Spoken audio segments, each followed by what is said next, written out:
This is Rostra, the St. Theodore Guerin Junior Classical League podcast, where we bring the lessons of classical study into the light for the benefit of all.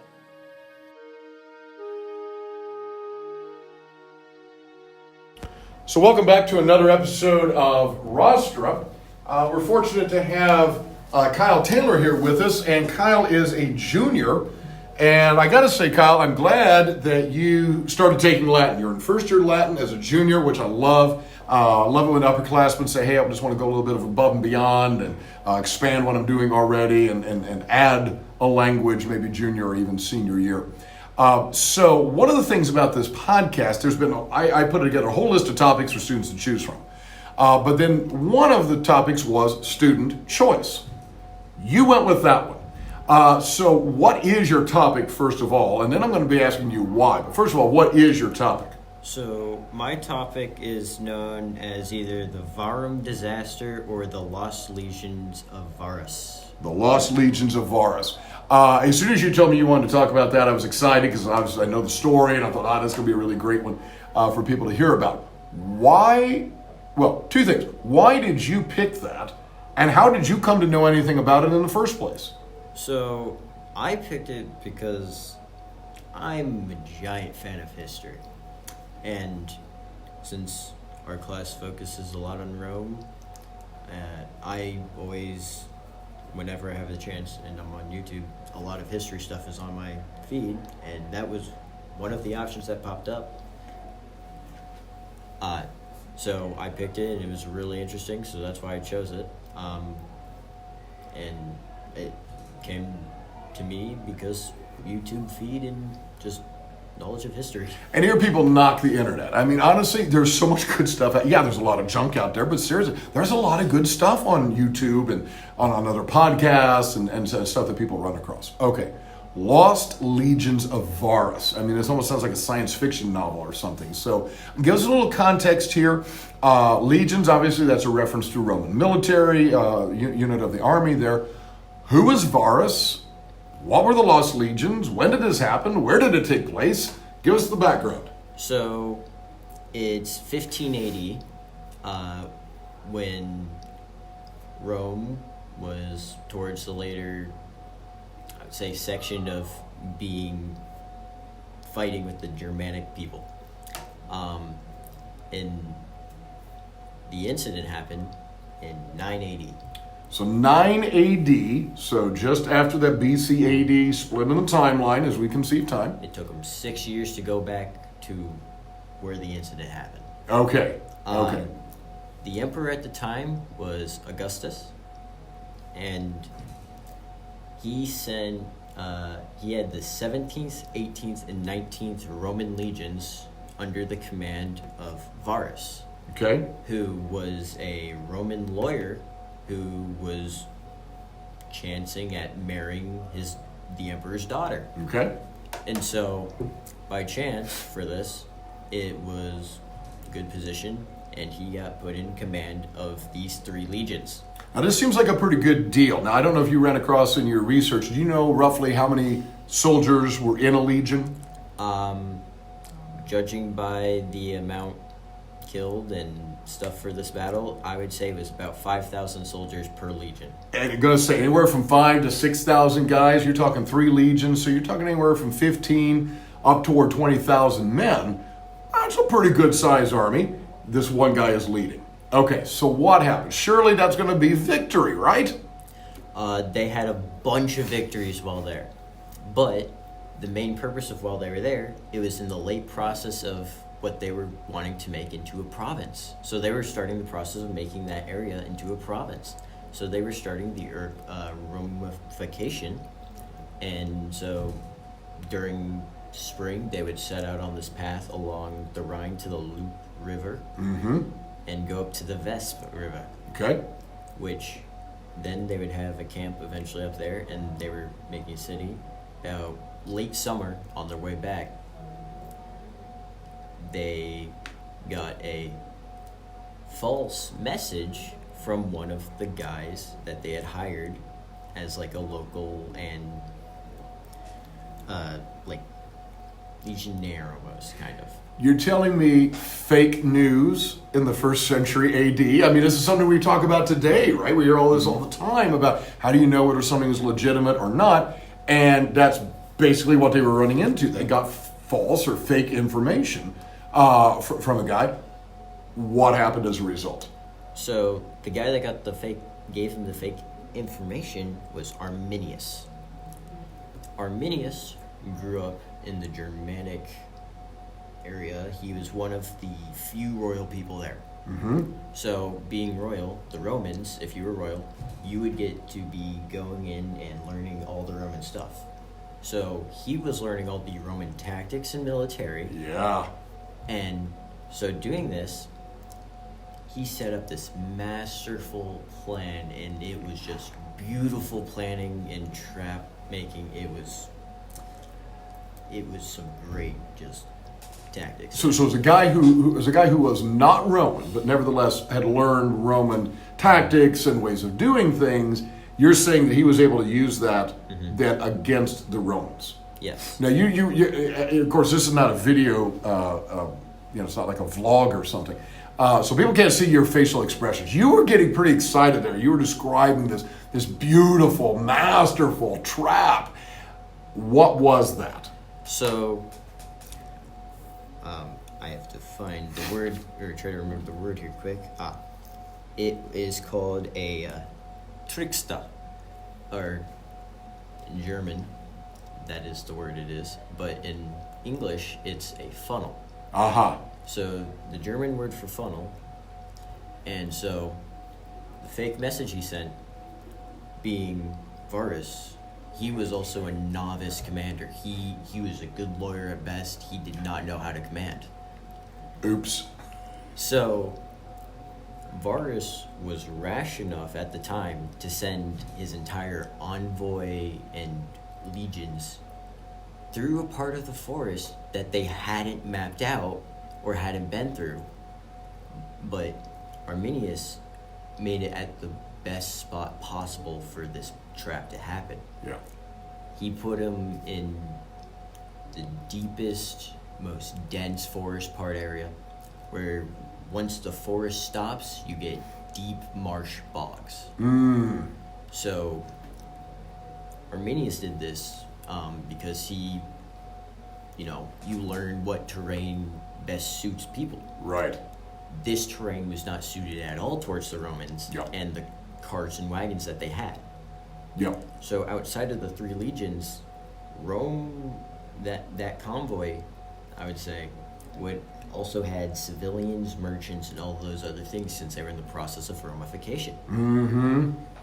Well, and you know something, as you were saying, you learn what different people really prefer in terms of the fighting. And that's something that I think we don't always think about today. We think, oh, well, America has Army, Navy, Air Force, Marines, everything is all equally good.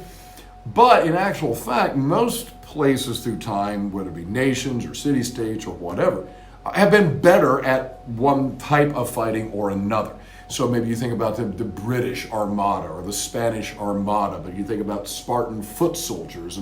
And so different kinds of fighting styles and adapted to particular kinds of terrain. Yeah, this was just not what the Romans were good at. This was not an area where they would have excelled. And it's like the perfect storm the way you described it, because here you've got a guy who understood the Roman side of things, but then the Roman commander Varus himself, as you said, was a novice. He's not really well experienced. He doesn't have what he needs to do to be successful. So this was a disaster waiting to happen. So how does this play out? Well, so it helps more with this fact as well, that this is how some of the other Roman commanders and stuff would describe Varus from fights that they had in Syria. He's greedy, and he doesn't really care about who he's dealing with entirely. He will treat you like crap, basically. So, Bad commander, yeah. throughout this thing, he was treating the Germanic people, or tribes, because Germany was not united whatsoever. There's many tribes spread out. He treated the tribes people like slaves and basically gave them no accommodations, and he would levy money, like taxes from them, basically, even though they weren't fully Romified or a province yet. Yeah. So the Germanics, with Arminius at the front of the whole planning thing, would occasionally take loss after loss, just biding times, getting weapons ready for this one thing. And so this trap that they made, not Roman at all, but they built it somewhat how the Romans would maybe style it. And so when he sent this message, they went down this path, and the Arminius and the Germanics started attacking almost immediately throughout this period through just this dense forest and stuff, because they knew the map and the layout of the land, which always gives you a home field advantage in a war or a fight. Mm-hmm. And so you have like this snake and envoy of just people, luggage, military going all throughout. But it took, I would say, in regular terrain, it takes like 2-3 hours for an entire like legion or group this size just to get across like a certain section of area. Right. But from the front of the column to the back, it was like half a day behind. So you have a like 12-hour gap between the back and the front. Yeah. So during this time, the majority of the civilians and merchants were towards the back. Germanics didn't care. They would slaughter and cut them off. They were wondering why the commander didn't know anything, or why they weren't getting any help towards the back. Yeah. Because the leaders are lost. They don't know exactly where they're going. It's unexplored terrain, and you're half a day behind. Yeah, and you know, we've even talked about this a little bit in class, I think, and we certainly talked about it in other levels, the whole communication issue. We're so used to, in the modern world, we're used to instantaneous communication.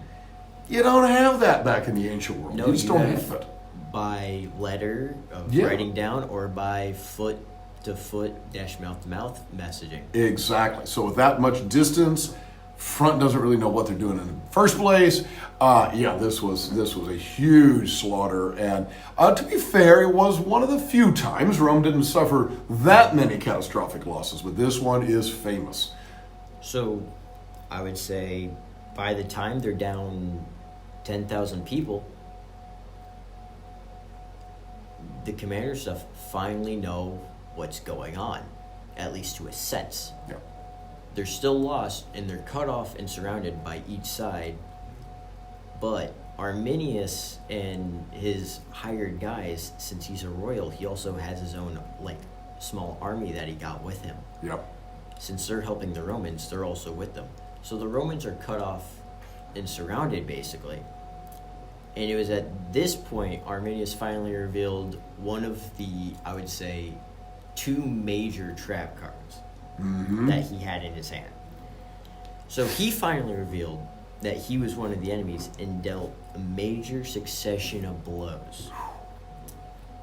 So I would say by the time the Romans got done with all that, you have about 7,000 guys left. You're down like 2 legions already. Yeah. And so the other thing that happened was Varus and the majority of the senior commanders during this time got injured in the fighting. And so they made the crucial decision of either we get captured as slaves or we get hacked brutally. They committed suicide and took their own lives to get out of that. Yeah. So the Romans and the remaining civilian stuff can't go backwards. They're completely cut off. Yep. So they can only go forwards. Yeah. This is where the second trap comes into play. They had built makeshift wooden walls and stuff because this takes place in what we know from like Second World War as the Ardennes. Mm-hmm. And back then in that time, it was that area was more like a rainforest than it was just a strongly dense forest.